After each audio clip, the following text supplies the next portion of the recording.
ভারত সরকারের মাননীয় রাষ্ট্রমন্ত্রী আমাদের অত্যন্ত প্রিয়ভাজন শান্তনু ঠাকুরকে পুনরায় মনোনীত করা হয়েছে। আমি আজকে এই জেলার সন্দেশখালীতে কর্মসূচিতে এসেছিলাম।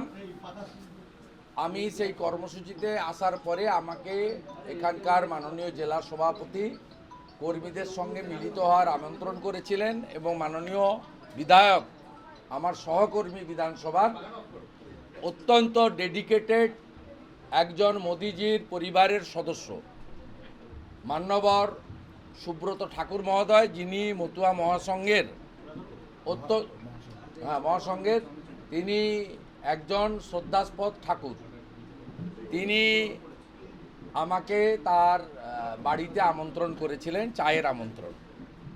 আমি ওনার বাবা মাকে প্রণাম জানিয়ে ওনার বাড়িতে অনেকক্ষণ সময় ব্যয় করেছি। পরবর্তীকালে আমাদের প্রার্থী, এখন উনি মন্ত্রীও নন, এখন উনি প্রার্থী, বেশি ভোটে জেতাতে হবে, সেই জন্য ওনার সঙ্গেও আমাদের বিধায়ক অম্বিকা রায় এবং জেলার অন্যান্য নেতাদের নিয়ে সভাপতি সহ আমরা কথা বলেছি এবং আমরা একসঙ্গে এখানে লড়ব।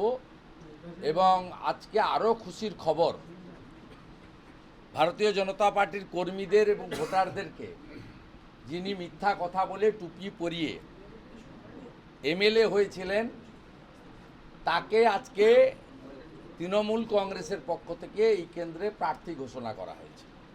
আমরা এই কারণে, বিরোধী দলনেতা এই কারণে খুশি যে আজকের পরে সম্ভবত মাননীয় স্পিকার সম্মানীয় বিমান বন্দ্যোপাধ্যায় তাকে আর বিধানসভার ভিতরে বিজেপির এমএলএ বলে বলতে পারবেন না। এবং মুকুটমণির যেভাবে জাল আর গামছা দুটো গেছে, মানে বিধায়ক পদ থেকে পদত্যাগ করতে হবে, আবার এমপি ভোটেও হারবে, ঠিক একইভাবে বিশ্বজিৎ দাসকেও এমএলএশিপ থেকে রেজিগনেশন দিয়ে নমিনেশন করতে হবে অ্যাজ পার দ্য অ্যাক্ট। তাই আমরা বাগদা থেকে ভবিষ্যতে ভারতীয় জনতা পার্টির একজন স্বাচ্ছা রাষ্ট্রবাদী দেশপ্রেমিক এবং ঠাকুর হরিচাঁদ ঠাকুর, গুরুচাঁদ ঠাকুরের আদর্শে বিশ্বাসী একজন মোদি ভক্তকে আমরা এখান থেকে ভবিষ্যতে এমএলএ করতে পারবো। এটাও আজকে আমাদের ঠাকুরনগরে এসে আমরা এই খুশির খবরটা পেয়েছি, এতেও আমরা খুব আনন্দিত। এবারে আপনাদের যদি কোনো প্রশ্ন থাকে করুন, সে প্রশ্নের উত্তর দেওয়ার আমি চেষ্টা করব।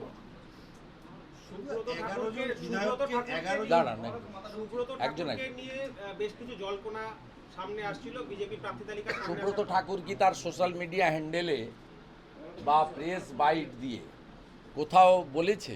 এই প্রশ্নটা মিডিয়া প্ল্যান্টেড বলে আমি মনে করি। মিডিয়া প্ল্যান্টেড কারণ মিডিয়ার একটা অংশ তারা চায় পিসি ভাইপোর রাজত্বটা থাকুক, একটা অংশ, সব মিডিয়া নয়। তারা আজকেও রটিয়েছিল অনেকে যোগ দিবে, অমুক করবে তমুক করবে, কিন্তু আজকে তো ভারতীয় জনতা পার্টির কেউ কোথাও যায়নি। আর সুব্রত ঠাকুর মহোদয় তিনি একজন একনিষ্ঠ মোদি পরিবারের সদস্য।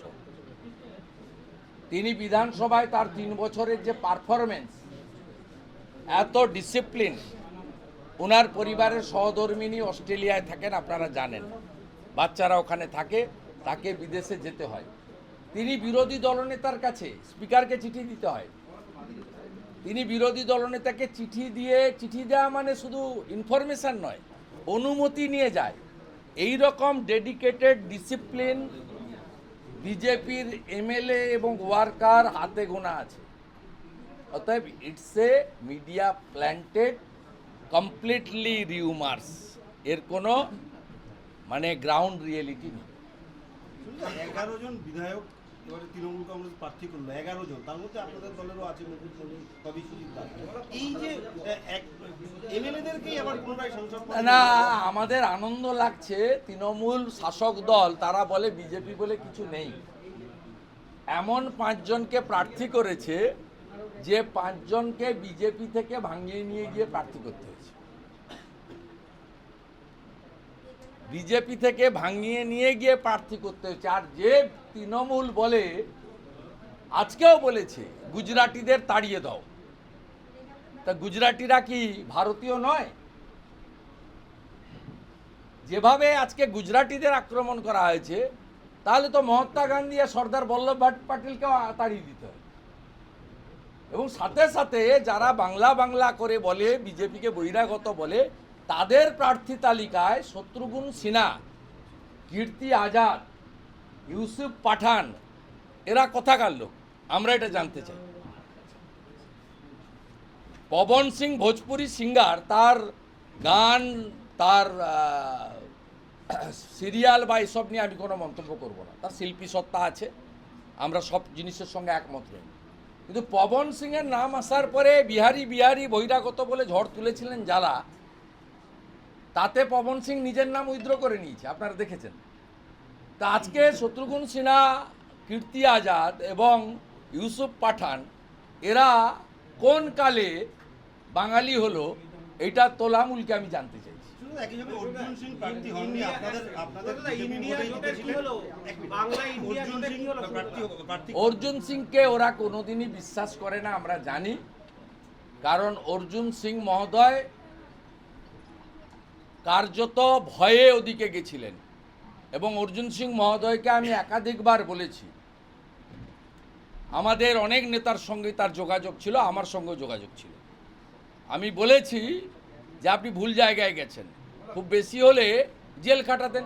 যখন 15 সালে মঞ্জুল কৃষ্ণ ঠাকুর, শ্রদ্ধাস্পদ, এই পরিবারের সবচেয়ে বড়, আমাদের প্রত্যেকের প্রণম্য, তিনি যখন মন্ত্রিসভা থেকে পদত্যাগ করে সুব্রতকে প্রার্থী করেছিলেন বিজেপির, তারপরে শান্তনু ঠাকুরকে তো জেল খাটিয়েছে মমতা ব্যানার্জি, কিন্তু এই পরিবার তো আত্মসমর্পণ করেনি। আমার বিরুদ্ধে 42টা কেস দিয়েছেন, আমি হাইকোর্ট সুপ্রিম কোর্ট থেকে প্রোটেকশন নিয়ে ঘুরে বেড়াচ্ছি। তা আমার প্রোটেকশন না থাকলে 2 মাস 4 মাস জেল খাটাতেন, তাতে আপত্তি কী? অর্জুন সিং মহোদয়কেও আমরা বুঝিয়েছিলাম, কিন্তু তাকে কার্যত ভয়ে এবং চাপে গেছিল। তিনি তার সময়কালে তিনি কি করবেন আমি জানি না, আমাদের রাষ্ট্রীয় নেতারা কি করবেন আমি জানি না, না আমি বলতে পারবো না, I am not the authority. কিন্তু আমি অর্জুন সিংয়ের ব্যাপারে যেটা বলবো, তিনি এই 2 বছর যে গেছিলেন ব্যারাকপুর এলাকার বিজেপি কর্মীদেরকে কোথাও উত্ত্যক্ত বা আক্রমণ করেননি। এক, তার যৌথ পরিবারে থাকা পুত্র পবন সিং, তিনি কমপ্লিটলি বিজেপির সঙ্গে থেকে কাজ করেছেন। কখনো তার বাবা তার ছেলেকে প্রেসার করেনি যে তুমি বিজেপি ছাড়ো, তার নিজস্ব চিন্তার উপরে ছেড়ে দিয়েছিলেন। এবং আজকে আমি বলছি আপনাদের অকথিত তথ্য, দ্রৌপদী মুর্মু পশ্চিমবঙ্গ বিধানসভায় মোট 34 জন এমপি ভোট দিয়েছিলেন, একটাও বিজেপির এমপি ছিল না। বিজেপির এমপিরা দিল্লিতে ভোট দিয়েছিল। এখানে 33 জন রাজ্যসভা এবং লোকসভা মিলে টিএমসির এমএলএ এমপিরা ভোট দিয়েছিল, আর একজন এইচ খান চৌধুরী মানে ডালুবাবু, তিনি এখানে ভোট দিয়েছিলেন। তাতে 34টা ভোটই আমাদের বিরোধী প্রার্থী যশবন্ত সিংয়ের পাওয়ার কথা, কিন্তু 2টো ভোট বাতিল হয়েছিল। সবাই জানেন, আমার আজকে আমি বলতে চাই না, সবাই জানে কার 2টো ভোট বাতিল হয়েছে। 2টো ভোট দ্রৌপদী মুর্মু পেয়েছিলেন, তার মধ্যে একটা অর্জুন সিংয়ের ছিল। বাকি অর্জুন সিং কি সিদ্ধান্ত নেবেন, দল তাকে গ্রহণ করবে কিনা, এগুলো কেন্দ্রীয় নেতৃত্বের বিষয়, এটাতে আমার কোনো রোল নেই। কিন্তু অর্জুন সিং আজকে বুঝতে পাচ্ছেন যে তৃণমূল কংগ্রেস প্রয়োজন হলে অনেককেই ব্যবহার করে ছুঁড়ে ফেলে দেয়।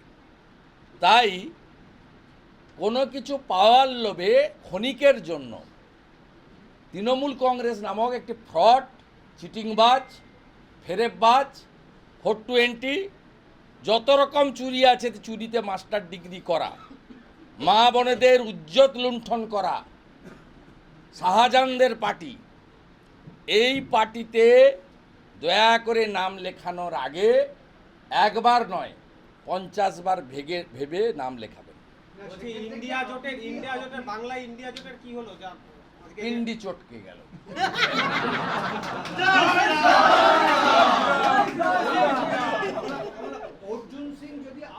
অধীর চৌধুরী থার্ড হবে, ডাক্তার নির্মল সাহা জিতবে। শুধু বহরমপুর লোক বিধানসভাতেই ডক্টর নির্মল সাহা লিড হবে 1 লক্ষ। অধীর চৌধুরী থার্ড হবে। লিখে রাখুন আমার নাম করে। মুর্শিদাবাদটা যদি অধীর চৌধুরী ভালো চেনে, আমিও খুব একটা খারাপ চিনি না। দিল্লিতে এত নামকরণ টামকরণ হলো, বাংলায় কোনো সমঝোতা হলো না কোনো কিছু? দিল্লিতে এত বললাম তো পিন্ডি চটকে গেছি। বলছি অর্জুন সিং আসতে চাইলে আপনি কি কোনো আপত্তি করবেন নাকি? ওনা আমি আপনার কাছে বলবো না, না না, আপনার তো একটা মতামত। আমি আপনার কাছে বলবো না। আমাদের পার্টি ডিসিপ্লিন পার্টি, এবং I am not the key person to decide this type of decision. আমাকে যদি ওপিনিয়ন চাওয়া হয়, I will convey my opinion internally to the party headquarter, not you. র্যাম্পে দাঁড়িয়ে অভিষেক বন্দ্যোপাধ্যায় বলছেন ইডি সিবিআই দিয়ে হবে না, কারণ ইডি সিবিআই ভোট দেয় না। তার সামনে যে জনগণ আছে, এই জনগণ মানুষ ভোট দেবে। তা জেলে থাকা পার্থকে দক্ষিণ কলকাতা, জেলে থাকা কেষ্টকে বীরভূম, জেলে থাকা জ্যোতিপ্রিয় মল্লিককে বারাসাতে দাঁড় করিয়ে দিক না, তাহলে তো বোঝা যাবে। আর মানিক ভট্টাচার্যকে কৃষ্ণনগর, তাহলে দুধ আর জল কি হবে, দুধ আর পানি সব ঠিক হয়ে যাবে।